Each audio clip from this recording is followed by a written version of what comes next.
Hi everybody, this is Ellie. Thanks so much for joining me today for a video where I show you my new bullet journal setup. The bullet journal that I'm currently in has lasted me from January and will carry me until the end of May. And this is my Hobonichi plain notebook cut down to pocket size. I've never actually bullet journaled consistently enough to finish a notebook mid-year and have to migrate it, so it was kind of a fun experience to look through this guy, see what worked, what didn't, and figure out some changes that I wanted to make.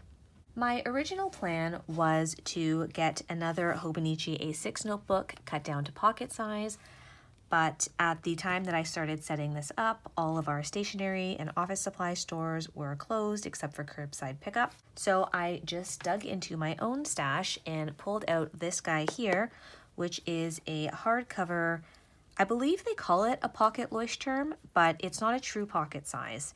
It's the height of an A6 and the width of a pocket.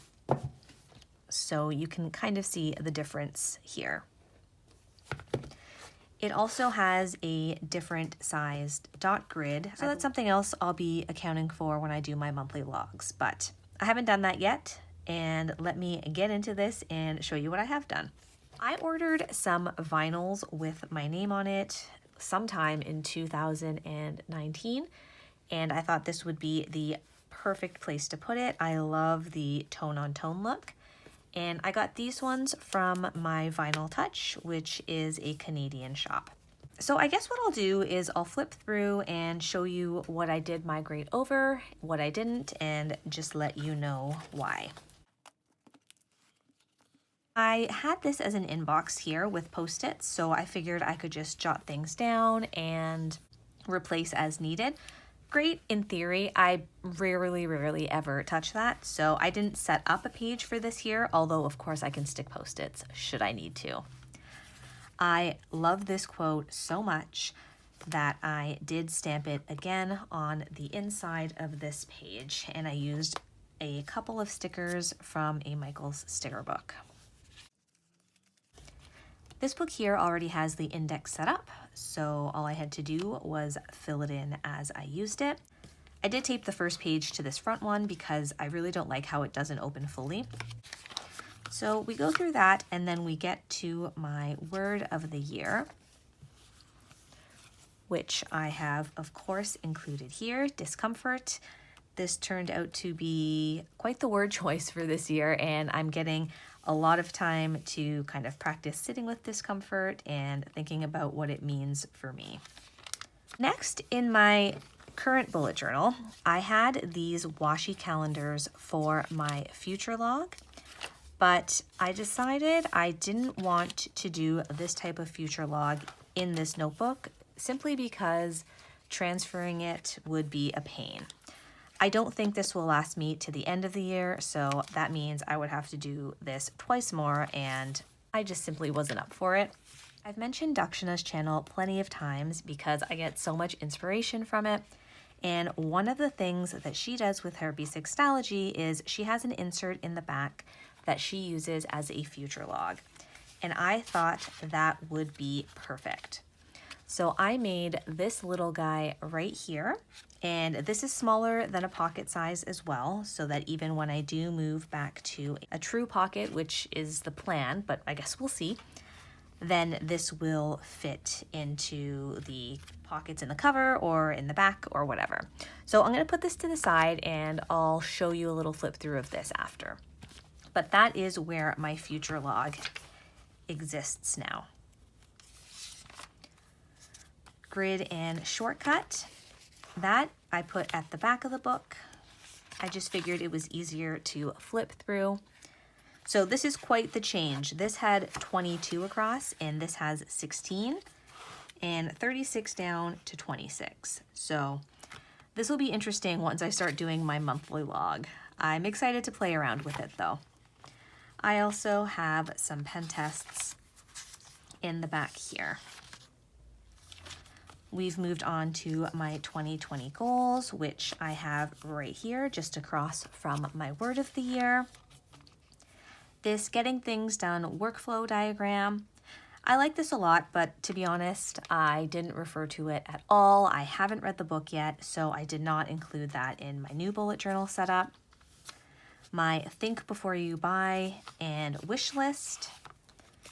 I did put that in here as well, just in a slightly different order. And I made my stationery space much bigger because that's usually where I'd like to purchase from. My gift ideas. As you can see, I thought this would be really, really well used, but it just wasn't. I mean, I didn't think of any gifts on the fly, I guess. So I did include one single page just in case, but I don't really anticipate using it that often. My books to read. This is one of my all-time favorite spreads that I've ever done, and it was inspired by Helen at the Coffee Monsters Co. So instead of taking the time to redraw these, which was not going to happen, I've just written out this 2020 book list, so just the titles and the same star ratings to fill in. I'll go back and fill this one in too, just because I love it so much. Things to check out. So this is a spread where I write down recommendations and who recommended them to me or where I found it if it was somewhere online. Another thing that I realized when flipping through this and trying to sort out how to migrate everything is that I am really ready for a long-term bullet journal collections notebook and references as well. I think I mentioned this in my last video. So this is one of the things that is going to go in my long-term collections book, just so that it's an ongoing list and I do not have to migrate it. I have some self-care pages here, and I condensed those ones to just a couple here. So some notes on self-care and some coping statements. I do plan to have quite a few self-care pages in my long-term collections and reference pages, so that is where most of that information will end up. My cycle tracker, I am going to be doing this in my future log insert, so I'll show you that. So I have a couple of spreads here for health for myself and my partner. I did put a couple of pages in here for health, just mine on this side and his on this side. But another thing that I did realize is I need a health setup. So I'm thinking of setting up a ring system. I've ordered a personal Filofax, a Malden in the ochre color. So I'm going to play around with that and see if it'll work for me. But I do want a place to keep all the notes intact, have our history organized, and just have everything accessible. This is great for just any questions or concerns that I need to jot down on the go. But anything that does end up in here, I would love to transfer into my medical setup. Curly Girl Tracker, again, something in my future log. Social media ideas, I barely use this, and I did not keep up with my YouTube video schedule. Well, I've kept up with my schedule. I've been posting weekly, but I didn't keep up with planning ahead and writing it down. Now that I'm looking at it, I might try and do something like this again, maybe in my future log. And this YouTube Kanban setup, I used it a couple of times at the beginning, but I don't actually have multiple videos on the go, and I usually do the filming and the editing back to back, at least within a day or two of each other, so this didn't get used either. So the only page I did transfer was a page here for ideas. And this is small because I do have a social media set up, so it will be redundant. This is more for just on the go. Lettering and doodles, I did include those as well. Sorry, I'm kind of bouncing back and forth because I changed up the order, but I'll flip through it all in order after. And that was the end. That went right into my monthlies.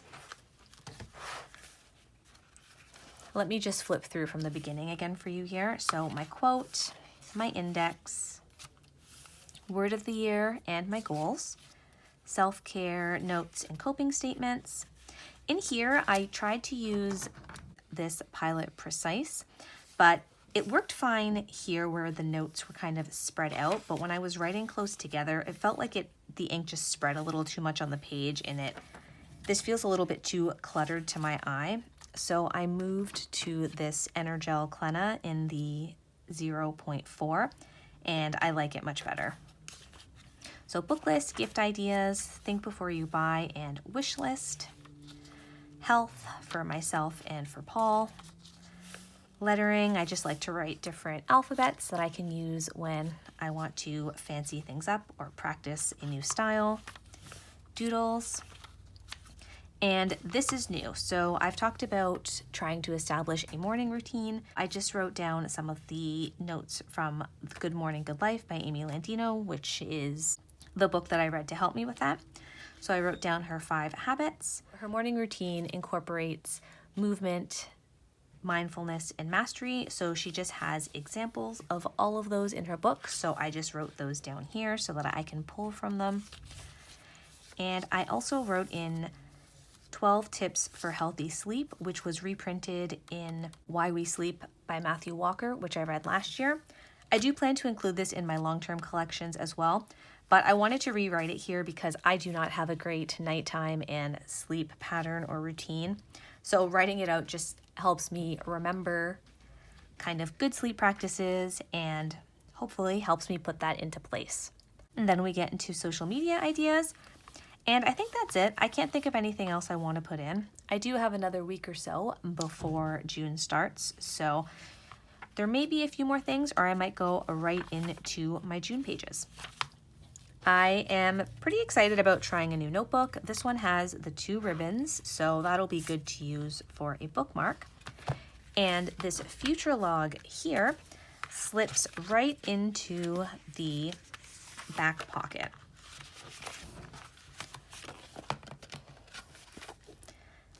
The notebook itself, though, I think because I laminated the cover, it doesn't stay flush yet. So I'm going to have to see if I can train it to do that, or maybe I'll just take the cover out, or depending on if I use this in a leather cover, I can slip it into a pocket somewhere.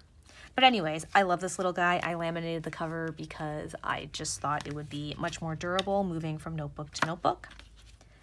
I bought a printable from Impossible Moth when I was setting up my social media tracker. So I just printed it again in a smaller size.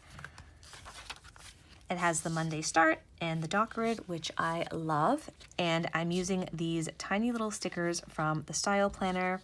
These are from her mini sheets to track my cycle. I have birthdays in here. And I'm also going to be putting appointments, where are we?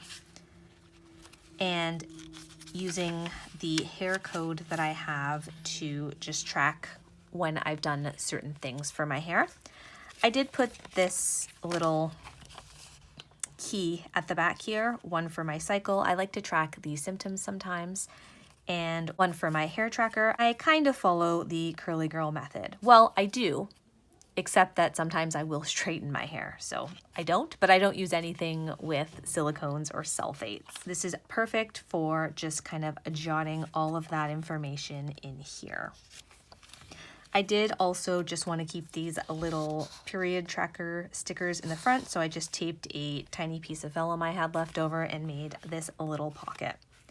Between this and the pages that I have in the front, I'm feeling good about the setup, and I think that I have everything that I need to start a fresh bullet journal. Again, I'm pretty excited about this, starting a new notebook mid-year. The first time I tried bullet journaling, I had an A5 Leuchtturm, and honestly, I just kind of came and went in that notebook over the course of a couple of years. It was never a consistent planner for me. And then I started bullet journaling again in a pocket size last year in September. So I used one notebook. I actually have it right here. This is a soft cover moleskin in a true pocket size. And this took me from September until December. And then my current one here will have taken me from January until May. It's really nice to be sticking with a system that's working for me and just migrating and tweaking and using it however it suits my needs at that moment. I hope you're all well, and thank you so much for watching. I'll see you next time.